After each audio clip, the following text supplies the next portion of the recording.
আমরা সকলেই অবগত শঙ্করাচার্যের কথা বা শঙ্করাচার্যের নাম। এই আচার্য শঙ্কর, শঙ্কর সাক্ষাৎ শঙ্কর। এই শঙ্করাচার্য তিনি সাক্ষাৎ শঙ্কর। কলিযুগেতে তিনি শঙ্করাচার্য রূপে অবতীর্ণ হলেন ভগবানের ইচ্ছা। তিনি মায়াবাদ প্রচার করলেন, শুদ্ধ ভক্তি ধর্মকে বৌদ্ধের কবল থেকে নিস্তার করতেন। বৌদ্ধিস্ট তারা শূন্যবাদ প্রচার করছিল। শুদ্ধ সনাতন ধর্মের শ্রীবিগ্রহ ভাগবত ধর্ম সেটি লুপ্ত প্রায়। সেই সময় ভগবত ইচ্ছায় সাক্ষাৎ বৈষ্ণবাগ্রগণ্য ভগবান শিব তিনি আচার্য শঙ্করকে এই জগতে প্রকটিত হলেন। মনে রাখতে হবে, এই আচার্য শঙ্কর তিনি দক্ষিণ ভারতে কালারি নামক স্থানে জন্মগ্রহণ করেন। এক সৎ ব্রাহ্মণ কুলে তিনি অবতীর্ণ হন। ওনার পিতামাতা পুত্রহীন হওয়ায় নিত্য মৌলেশ্বর মহাদেবের সেবা করতেন। ওনার পিতাশ্রী রোজ মৌলেশ্বর মহাদেবের সেবা করতেন। ধ্যান দাও, নিত্য মহাদেবের সেবা করতেন, কিন্তু সন্তানহীন বলে মনের মধ্যে একটা দুঃখ। তো শিব ঠাকুরকে তিনি প্রার্থনা করলেন যে বাবা আমাকে একটা সন্তান দেন।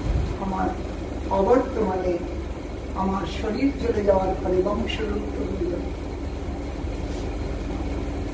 তো মৌলেশ্বর মহাদেব তিনি স্বপ্নে প্রকট হলেন।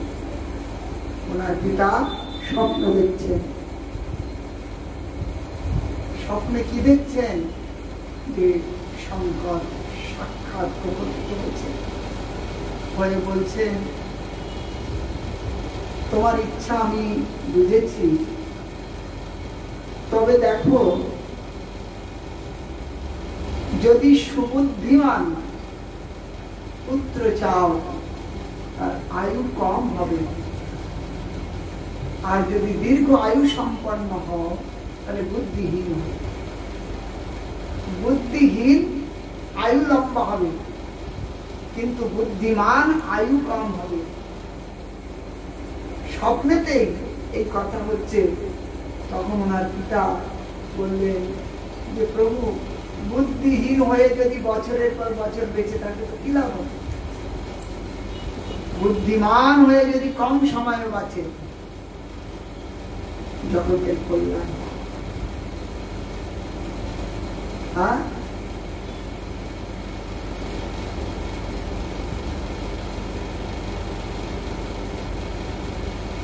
ভগবানের ভক্ত হয়ে এই জগতে যদি 5 দিনও বাঁচা যায়, তাহলে নিজের এবং জগতের কল্যাণ। জীবিতম বিষ্ণু ভক্তস্য, জীবিতম বিষ্ণু ভক্তস্য পরম পঞ্চদিনানি চ নতু সহস্র কল্পানি ভক্তিহীনস্য কেশব। 5 দিন এই জগতে যদি কেউ বিষ্ণু ভক্তি আচরণ করে বেঁচে থাকেন, তবুও জগতের আর নিজের কল্যাণ হয়। আর হরিভক্তি বিহীন হয়ে এই জগতে বেঁচে থাকা কেবলমাত্র এই জগতের ভার স্বরূপ।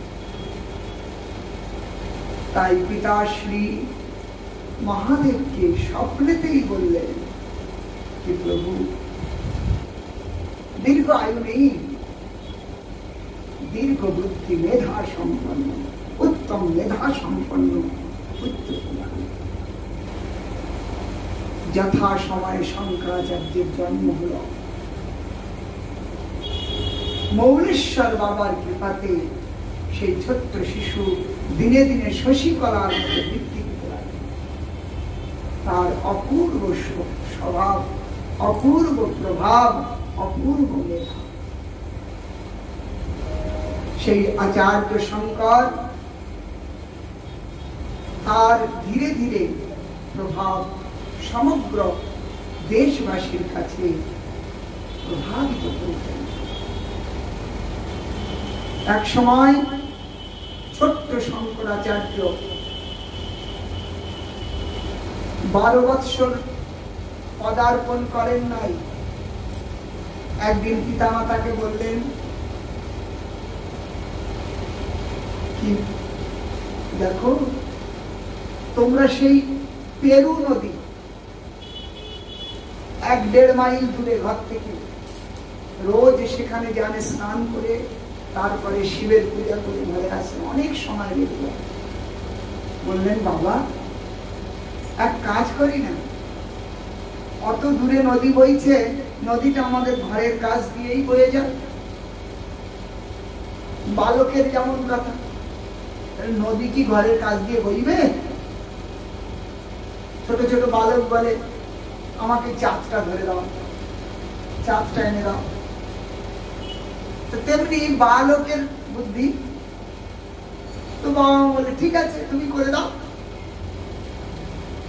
বালক যেমন বলছে যে ওই নদীটা বইছে দূরে, তাহলে আমাদের ঘরের কাছ থেকে ওই বইয়ে নিয়ে যায়। বলে ঠিক আছে তাই করো। আশ্চর্যের কথা, পর দিবস ওই নদী একেবারে ওই শঙ্করাচার্যের বাড়ির কাছ দিয়ে বইতে লাগে। সমস্ত লোক অবাক হয়ে গেলেন। দেশের রাজার কাছে সমাচার পৌঁছালো। শঙ্করাচার্যের প্রভাব শুনে রাজা আসলেন। রাজা দেখতে আসলেন, মহিমা শুনে রাজা সেই বালকের মহিমায় মোহিত হলেন। রাজা বললেন যে তুমি আমার থেকে কি চাও চেয়ে নিতে পারো। তুমি আমার রাজ্যের গর্বস্বরূপ অর্ধেক রাজ্য যদি চাও আমি তোমাকে দিতে পারি। শঙ্করাচার্য বললেন আপনি আমার থেকে কিছু চেয়ে নিন, আপনার যদি কিছু প্রয়োজন। সেই শঙ্করাচার্য একদিন পিতামাতাকে বললেন কি আপনারা আমাকে আদেশ দিন, আমি সন্ন্যাসী। বয়স 12 বছর। 12 বছর বয়স সন্ন্যাস নেবে। কাকে বলে সন্ন্যাস সকলে জানে। সেই বালক বলছেন আমি সন্ন্যাস নিয়ে চলে যাব। একমাত্র পুত্র, পিতা মাতা কি ছাড়তে চান? কিছুতেই অনুমতি মিলছে না। ওই সামনে যে নদী বইছে, অন্যান্য বালকদের সঙ্গে বালক শঙ্করাচার্য তিনিও নদীতে স্নান করতে গেলেন। আর একটা কুমির শঙ্করাচার্যকে ধরে ফেলেছে। অন্যান্য বালক তো সব উঠে চলে এসছে ভয়ে। আর ওইখান থেকে বালক বাঁচাও বাঁচাও বাঁচাও করে সবাইকে ডাকছে। নদীর কিনারায় হাজারো লোক দাঁড়িয়ে পড়েছে, কিন্তু কারো সাহস নাই জলে নেমে কুমিরের সাথে লড়ে। কেউ করতে পারবে না। সবাই নদীর ধারে দাঁড়িয়ে হাই হাই করা ছাড়া তোর কিছু উপায় নাই।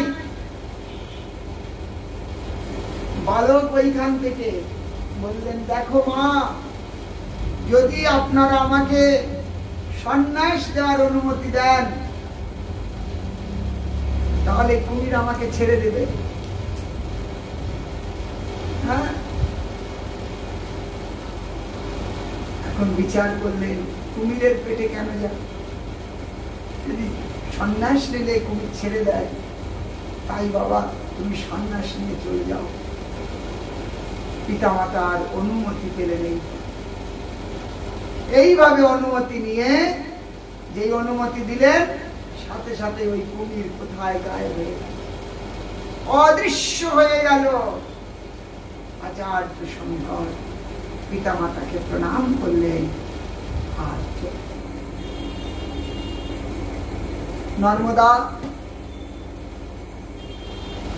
নর্মদাতে যেখানে ওঙ্কারেশ্বর মহাদেব আছে, ওইখানে উনি পৌঁছান।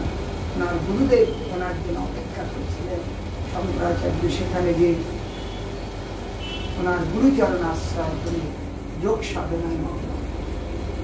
সেই শঙ্করাচার্য 32 বৎসর এই পৃথিবীতে ছিলেন, মাত্র 32 বৎসর। আর সেই 32 বৎসরে সনাতন ধর্মের ভিত্তি স্থাপন করলেন। 4 মঠ স্থাপন করলেন, দক্ষিণ, পূর্ব, পশ্চিম, উত্তরে। 4 দিশায় 4টি মঠ। জগন্নাথপুরীতে যাবেন, সেখানে শঙ্করাচার্যের মঠ দেখতে পাবেন। বদ্রীনাথ উত্তরে, সেখানে শঙ্করাচার্যের মঠ। দ্বারকানাথে শঙ্করাচার্যের মঠ, এবং রামেশ্বরমে সেখানে 4 মঠ স্থাপন করলেন, 4 শিষ্য স্থাপন। এই শঙ্করাচার্য তিনি যখন বদ্রীনাথে গেছেন, সেখানে বদ্রীনাথের যে বিগ্রহ, সেই বিগ্রহ বুদ্ধ অনুযায়ীগণ তারা করেছিলেন। ওই বুদ্ধের মূর্তি স্থাপন করলেন শঙ্করাচার্যের। আহা, বদ্রীনাথকে ওখানে নারদ কুণ্ড আছে, সেই নারদ কুণ্ডে ফেলে দিলেন, আর বুদ্ধের মূর্তি সেইখানে বসিয়ে দিলেন।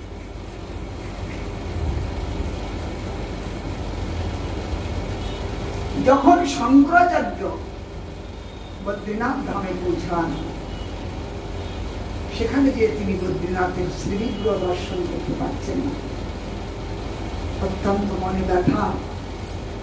তখন ভগবান বদ্রীনাথ স্বপ্নাদিষ্ট হলেন যে আমি এই কুণ্ডে পড়ে আছি, তুমি আমাকে এখান থেকে উত্তোলন করো।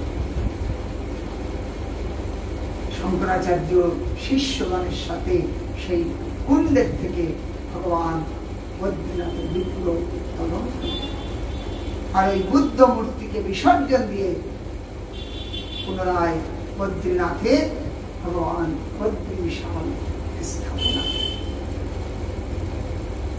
করে সেখানে নিত্য সেবা পূজার ব্যবস্থা করলেন শঙ্কর। সেই শঙ্করাচার্য এক সময় তার প্রভাব যখন সমগ্র বিশ্বে এত প্রভাবিত হলো,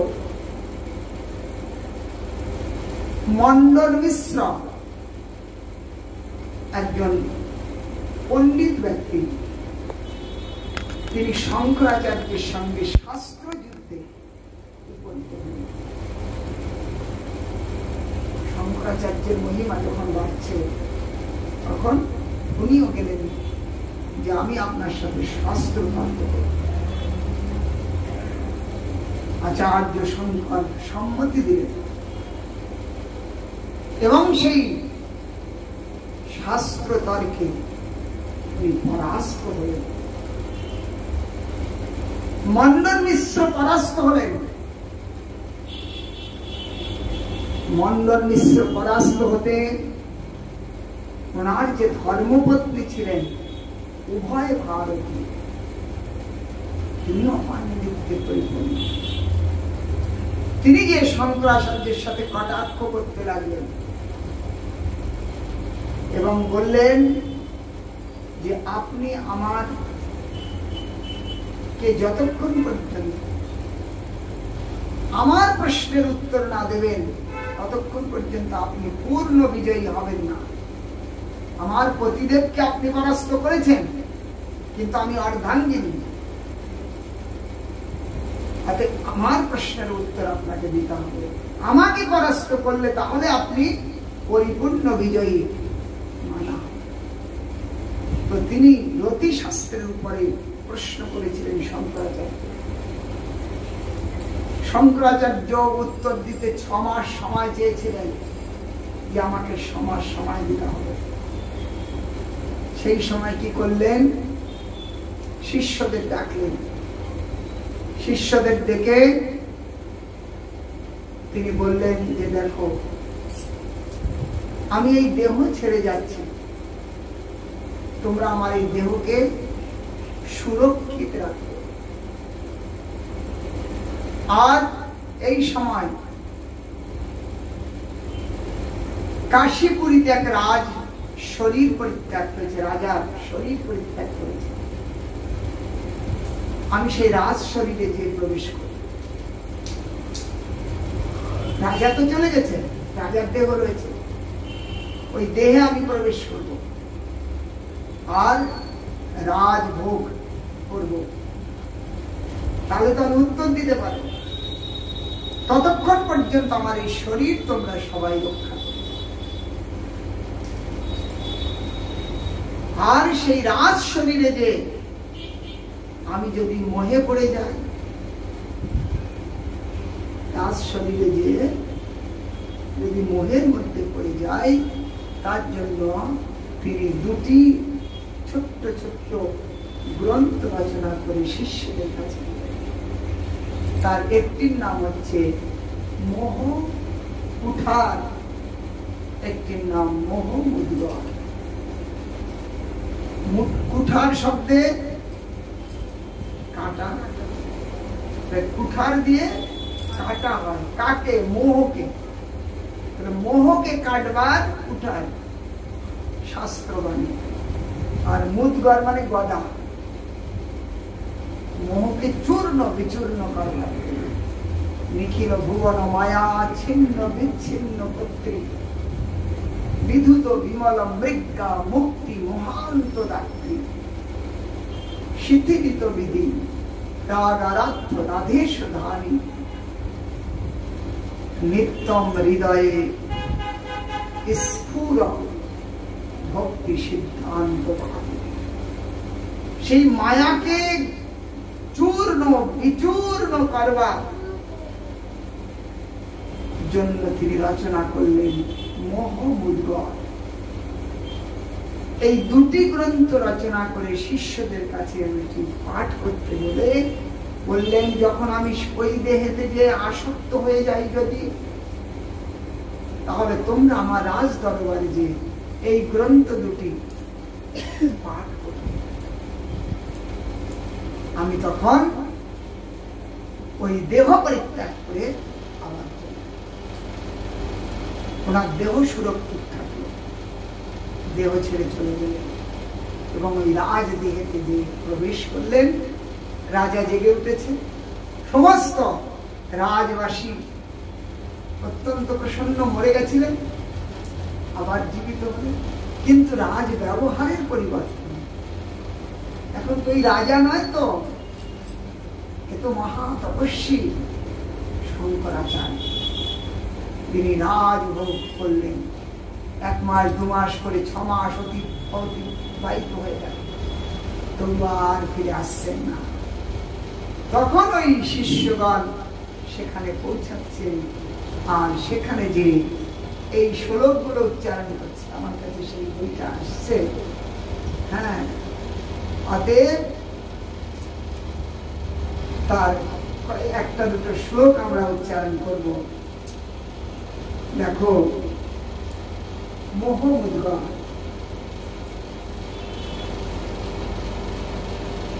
সেখানে যে অর্থ ভোগ করছে, রাজভোগ,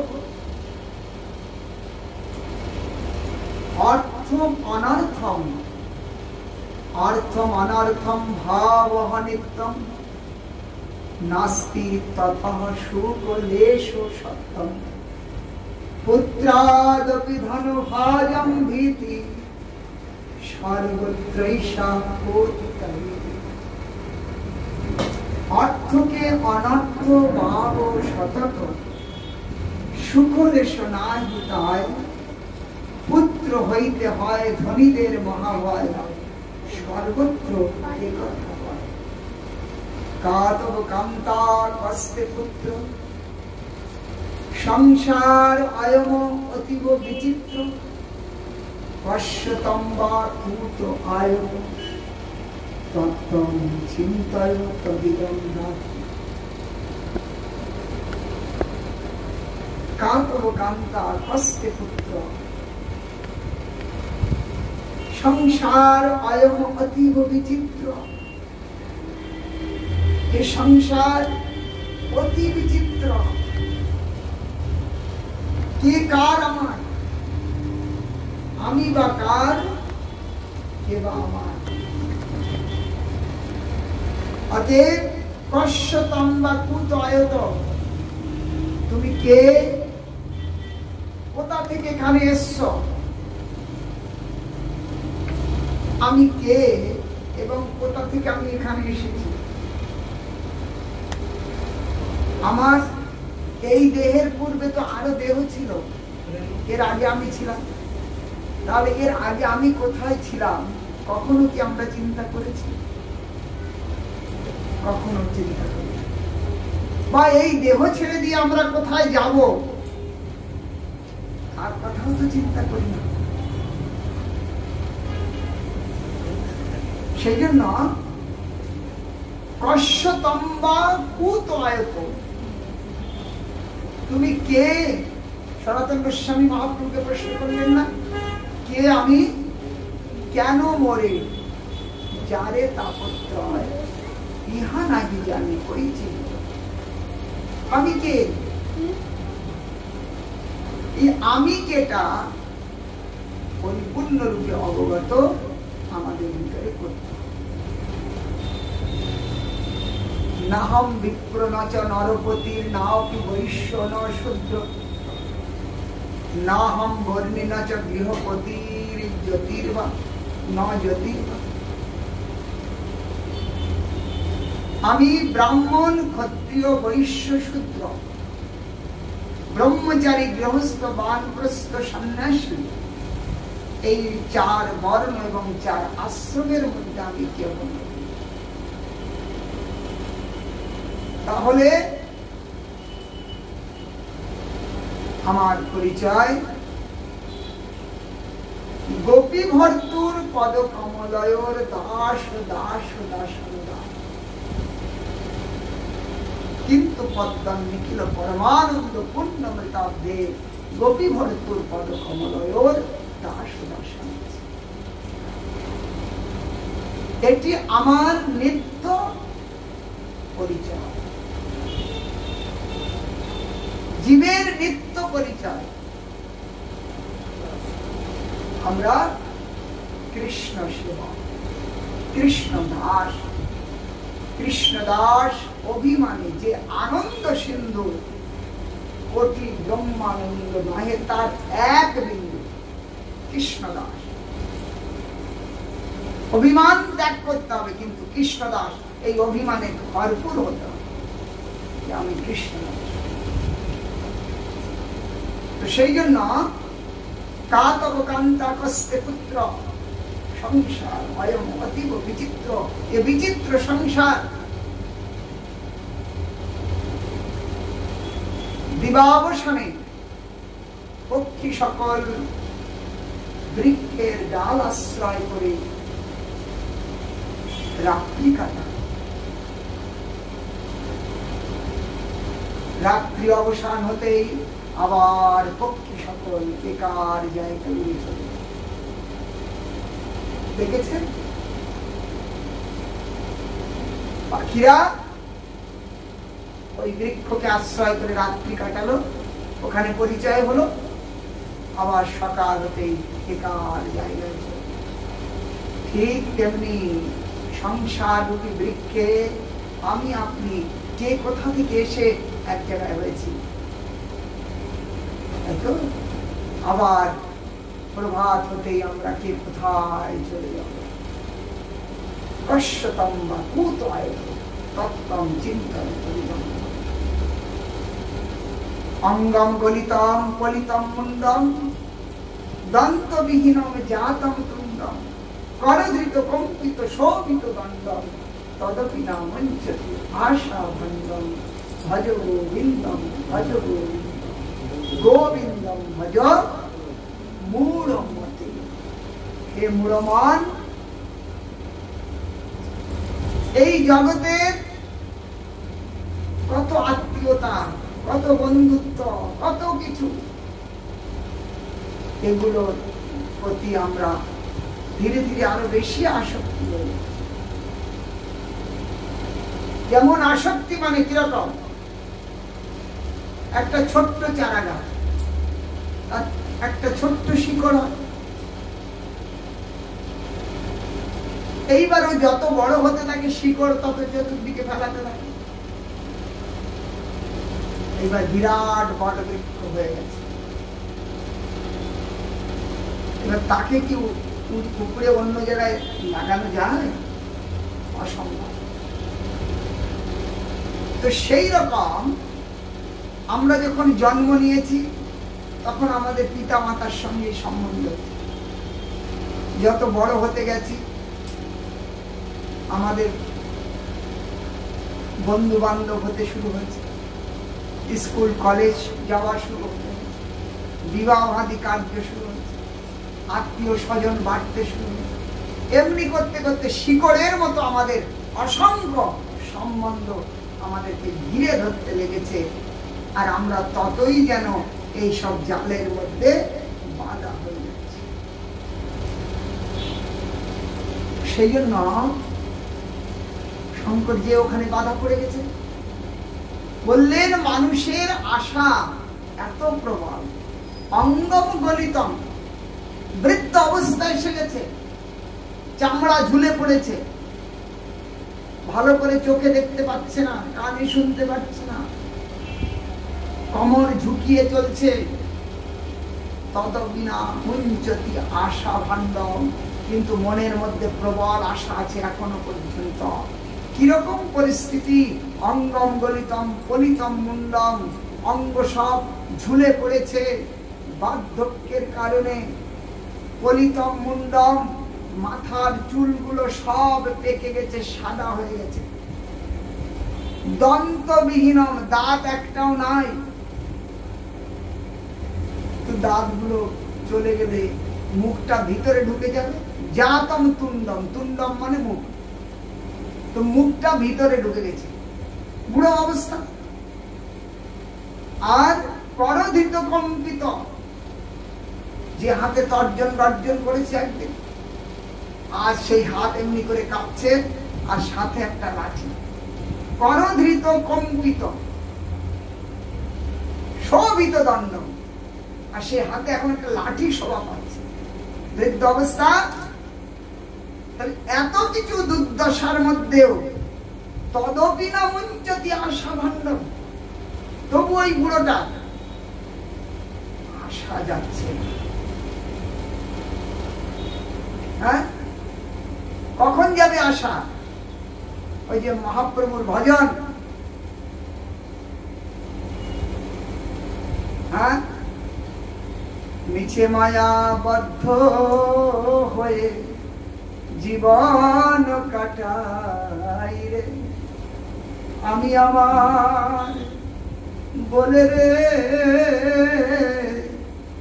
মিছে মায়াবদ্ধ হয়ে আমি আমার বলে রে,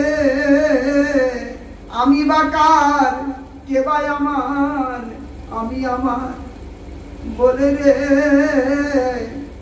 আশা বসে ঘুরে ঘুরে আর কোথা যাই রে, আশা বসে ঘুরে ঘুরে আর কোথা যাই রে, নিরাষ্ট সুখরে